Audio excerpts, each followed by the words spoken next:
Hello everyone, welcome to Diablo 1 from the distant past. Now, as I'm sure all of you should be aware, this is possibly the greatest game of all time, but due to the overwhelming tyranny of technology, has been unplayable on modern systems for quite a while. Now, there's this beautiful modder who has come up with this beautiful mod called Belzebub, and we're going to play this for a bit. Now, as everybody knows, Diablo has the classic three classes, warrior, rogue, sorcerer.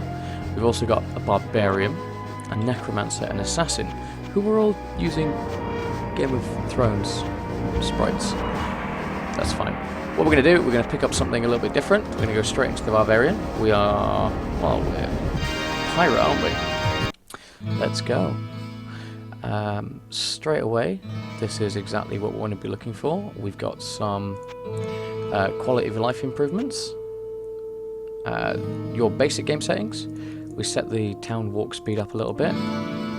Nice. Reminds me of Hellfire, the beautiful but hard to obtain mod. Quest markers.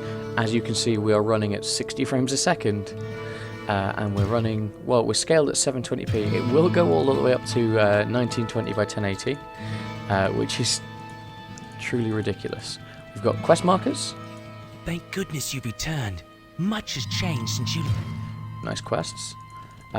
We've got Diablo 2 style stashes. You've got a trade stash. This, because the mod at the moment is only single player, is between all your characters. So when my barbarian, with his maximum magic skill of 0, starts finding spellbooks, I'm just going to stash them for my next character. There is a multiplayer version of the mod. Oh, waypoints, another Diablo 2 quality of life improvement. There is a multiplayer version of the mod called Chernobog. You know, if you're going to name them after demons. Please, listen to me. Your death will be avenged. The sanctity of this place has been fouled. The sanctity of this place has been fouled many times before. So what we're looking at, the multiplayer version of the mod, the Chernobog version, doesn't have quests implemented yet, but is multiplayer. So I'm giving you a quick rundown of the game here, because what I'm trying to do is get Pete to play it with me and see if we can break the game. Plus, it's just my favourite dungeon crawl of all time. Anyone familiar with the original Diablo will notice all these little quality of life achievements. We've got damage counters, experience counters, the frame rate, the enhanced field of view. For anyone that's not familiar with how Diablo used to look,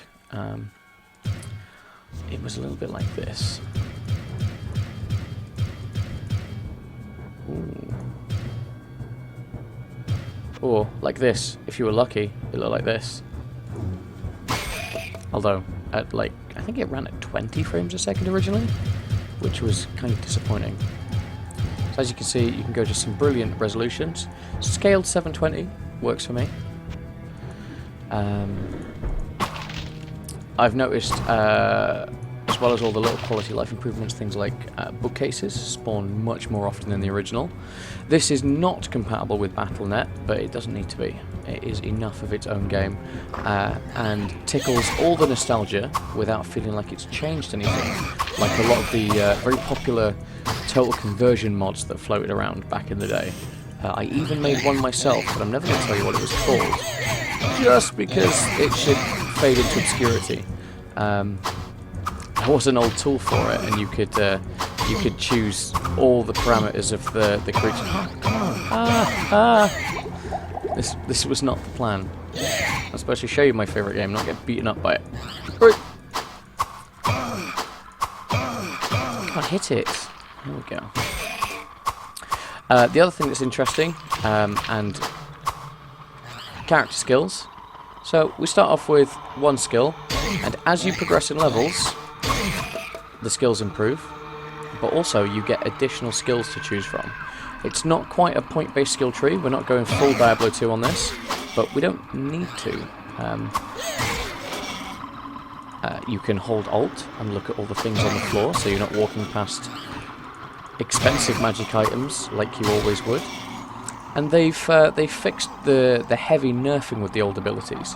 So originally the fighter had the ability to repair items, but in doing so would damage maximum durability. The mage could recharge the spell charges in a magic stave, but would reduce the maximum number of charges. That's all been nerfed now, so they actually have cooldowns. So you've got a 5-minute cooldown on the sorcerer ability, for example, but you will fully recharge a staff, and you can do it once every 5 minutes, which is very useful, especially at the start of the game when you are arguably the weakest character by a country mile. You know the whole mage aesthetic. Straight into a unique item. Good start. Sort of a damp fart will knock you over, and generally not doing very well at things. Much like me in this.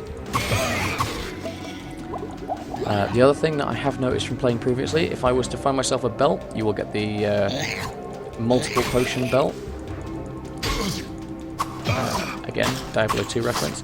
It's everything I liked about Diablo 2's improvements while bringing me back to Tristram. It's just something about Diablo 2. I loved it, but I didn't love it. Not like I love this. Maybe it's nostalgia. I spent many nights playing this. There we go. 2 to 7. 12 chance hit. 70% resist cold. 3 to vitality. And we'll do that. This, for me, will always be the measuring stick for all other dungeon crawlers. And finding a mod that lets me pick it up and play it again, with all my little mod cons and all the stuff that they've developed since, and very soon being able to play it online with Pete, to the utter dismay of both people watching this. I love it. I strongly recommend it. Diablo 1 itself is actually is legally free. You can actually find a copy of it on archive.org, where it's still supported by Blizzard in that there was a 1.09 patch which fixed some compatibility issues. The official servers are still online, so if you're lucky enough to get straight Diablo working on Windows 7, Windows 8, Windows 10, then you can actually play it online still. Although the duping bug is still there. There is a HD Diablo patch at diablopat.ch.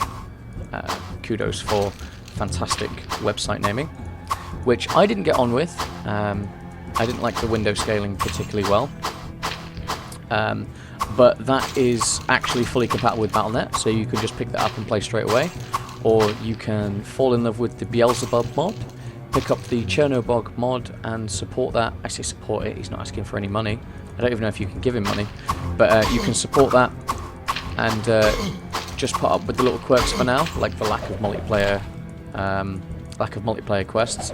But you can just have a jolly good dungeon crawl, as I'm sure we'll be showing you very soon. Hopefully, by the time you're seeing this, we've recorded that nonsense already. Anyway, I really just wanted to give you a quick showing of this. You are probably bored of seeing a ridiculously old game played by somebody rambling over the top of it, but that doesn't matter to us. The fact is you are here. So if you'd like to see a little bit more, give us a click, give us a like, give us a subscribe maybe if you really wanted to. We will be adding more content casually here and there, see what tickles our fancy. All the social media I'm going to link up. I'm not going to bore you by blabbing it out now, but I'm probably going to sit and play this for a little while longer. You might get another episode of this. You will definitely get an episode of Pete and I playing through it. Either way, I'm going to retreat to town, and I will see you guys again soon.